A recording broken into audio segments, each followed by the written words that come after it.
திமுகவினர் எங்கெல்லாம் இருக்கிறார்களோ எல்லா தொகுதியிலும் போலி வாக்காளர்கள் இருக்கிறார்கள். அதை கண்டுபிடிப்பதற்காக இன்னைக்கு 2002க்கு அப்புறம் கிட்டத்தட்ட 23 ஆண்டுகளுக்கு அப்புறம் இன்னைக்கு மக்கள் வாக்காளர் கணக்கெடுப்பில் இன்னைக்கு இறங்கி இருக்கிறது. அதை கண்டு இன்னைக்கு திராவிட முன்னேற்ற கழகத்திலும் பயந்து போயிருக்கிறார். மெரிபா பன்னீர் சோடா, ஐ ட்ரஸ்ட் மெரிபா. ஏன் உங்களுக்கு பயம்? அந்த அதிகாரிகள் யார்? தமிழக அரசாங்கத்தில் உள்ளவர்கள்.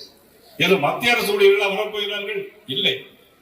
அங்கு இருப்பது உங்கள் கண்ட்ரோல் இருக்கக்கூடிய தமிழக அரசாங்கத்தினுடைய கண்ட்ரோல் இருக்கக்கூடிய அதிகாரிகள் தான் அங்கே வரப்போகிறார்கள். இதை கண்டு உங்களுக்கு என்ன பயம் இருக்கிறது? இன்னைக்கு உங்களுக்கு ஆட்சி பயம், தோல்வி பயம் வந்திருக்கிறது. அதனாலே நீங்கள் எதையோ சொல்லிக் கொண்டிருக்கிறது. இதற்காக நீதிமன்றத்துக்கு போகிறார்கள், அனைத்து கட்சி கூட்டத்தை கூட்டுகிறார்கள். இதெல்லாம் தேவையில்லை. வெகு சீக்கிரத்தில் உங்களுடைய ஆட்சியினுடைய ஆயுள் காலம் நெருங்கி கொண்டிருக்கிறது. கவுண்ட் டவுன் ஸ்டார்ட் ஆகிவிட்டது. இன்னும் 120-130 நாட்கள் தான் உங்களுடைய ஆட்சியின் காலம். அதன் பிறகு நிச்சயமாக ஆட்சி மாற்றம் ஏற்படும். இன்றைக்கு மக்கள் மனதில் மாற்றம் ஏற்படுகிறது. அது மனமாற்றம் அல்ல. அந்த மனமாற்றம் திமுக ஆட்சியை மாற்றுகின்ற மனமாற்றமாக அமையப் போகிறது. அதைத்தான் இன்னைக்கு வாணியம்பாடி மக்கள் இன்னைக்கு இவ்வளவு கூட்டமாக கூடிக்கொண்டிருக்கிறார்கள். இன்றைக்கு சட்டம் ஒழுங்கு சரியில்லை. கரூரிலே தமிழக வெற்றி கழகத்தினுடைய தலைவர் மதிப்புக்குரிய நடிகர் விஜய் அவர்கள் பேசுகிறார்கள். பேசும்போது முதல்ல எடுத்தோன்னு என்ன பேசுறான்னு சொன்னா 10 ரூபா பாட்டிலுக்கு 10 ரூபா பாட்டிலுக்கு சொல்லி சொல்றாங்க. 10 ரூபா பாட்டில் உங்களுக்கு எல்லாம் தெரியுமில்ல? 10 ரூபா பாட்டில் என்னன்னு தெரியாதா? நீங்க யாரும் டாஸ்மாக் போனது இல்லை போலுக்கு. டாஸ்மாக் போனவங்களுக்கு தெரியும் 10 ரூபா பாட்டில் இருக்கு. அந்த 10 ரூபா பாட்டில் சொன்ன உடனே செருப்பு தூக்கி அவர் மேல வீசுறாங்க.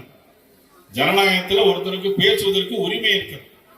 செருப்பு தூக்கி வீசுறவங்க கரண்ட் ஆஃப் பண்றாங்க. கரண்ட் ஆஃப் பண்ணிட்டு